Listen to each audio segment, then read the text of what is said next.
નમસ્કાર દર્શકો, પ્રથમ ન્યૂઝ ચેનલમાં આપનું સ્વાગત છે। રજૂ છે આજના સૌથી મોટા અને તાજા બ્રેકિંગ ન્યૂઝ। ચાલો શરૂ કરીએ આજના મુખ્ય સમાચારો સાથે।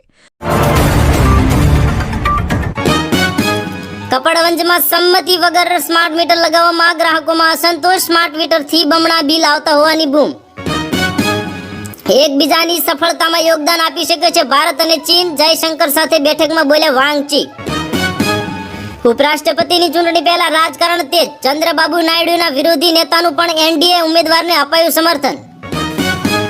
અંતરિક્ષમાં ભારતનો તિરંગો લહેરાવનાર શુભાંશુ શુક્લાએ પીએમ મોદી સાથે કરી મુલાકાત। અંતરિક્ષથી ખેંચેલી ધરતીની તસવીર આપી મોદીને ભેટ।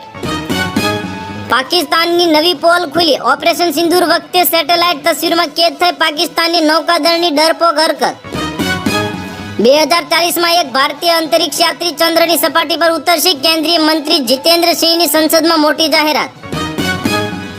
પુતિન અને પ્રધાનમંત્રી મોદી વચ્ચે ટેલિફોનિક વાતચીત થઈ। અલાસ્કામાં ટ્રમ્પ સાથે થયેલી વાતચીત અંગે ચર્ચા કરી। એરટેલની કોલિંગ અને ઇન્ટરનેટ સેવાઓ ઠપ થઈ। યુઝર્સે સોશિયલ મીડિયા પર બળાપો કાઢ્યો।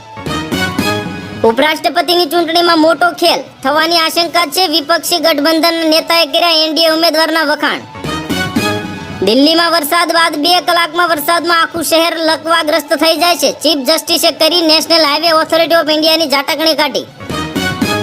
મહારાષ્ટ્રમાં ભારે વરસાદના કારણે જનજીવન ઠપ। રાત દિવસ ધમધમતી માયાનગરી। મહારાષ્ટ્રમાં ભારે વરસાદને કારણે થંભી શાળા કોલેજોમાં રજા અને ઠેર ઠેર થયો ચક્કાજામ।